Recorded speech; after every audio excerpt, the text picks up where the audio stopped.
The 19th of June every year is World Sickle Cell Day. Many people are not aware of the causes of sickle cell disease. We reached out to an expert to learn more. Sickle cell disease is a group of disorders, genetic disorders affecting the red blood cells.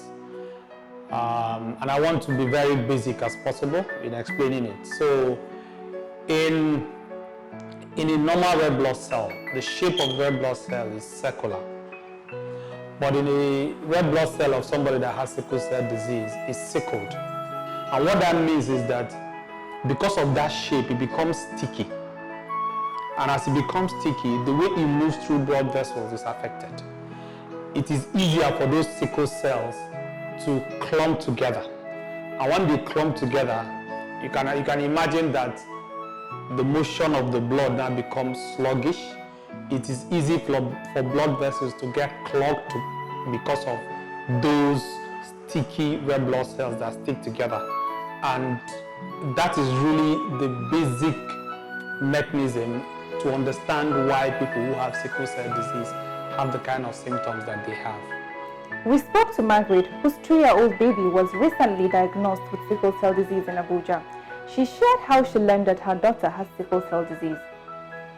When I gave birth to her, she was looking fine, but after 3 months, this thing just changed. She just changed completely. Her hair just turned to something else.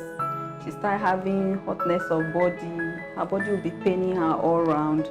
And whenever her body pains her, if I take her to any nurse, they'll say she's having fever. They'll treat her. And then later, I take her to hospital. They say I should check her genotype and her blood group.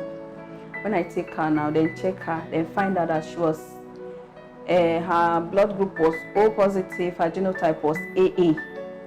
Okay, and then after then, I take her to Gwarimpa Hospital.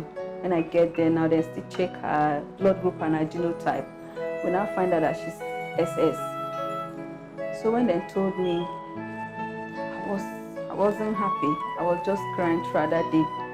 But the doctor started advising me that I shouldn't cry. There are so many people living with same condition. They are still okay. Say many survive it. Margaret's story highlights the fact that many couples and partners do not know their genotype before having children. Dr. Nsofor explains how Nigeria can increase awareness about genotype testing in communities.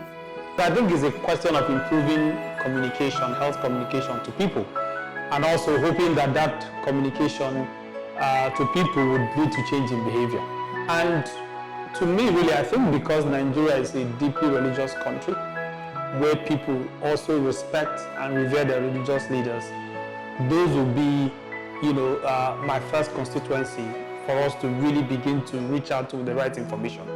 And I think that in crafting the messaging, because we know we'll be targeting young people mostly, we need to craft it in such a way that we move away from the problem to the solution, so that it becomes aspirational, something that they would look forward to hearing, and they will not feel guilty as a result of hearing that kind of messaging.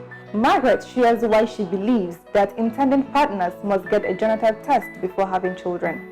The advice I have for partners who are planning to get married is to call your partner so that you people can go for a checkup and then to find out your genotype. And when you find out that your genotype does not match, please, no matter how love you have for that your partner, you let go for the sake of your children and you also.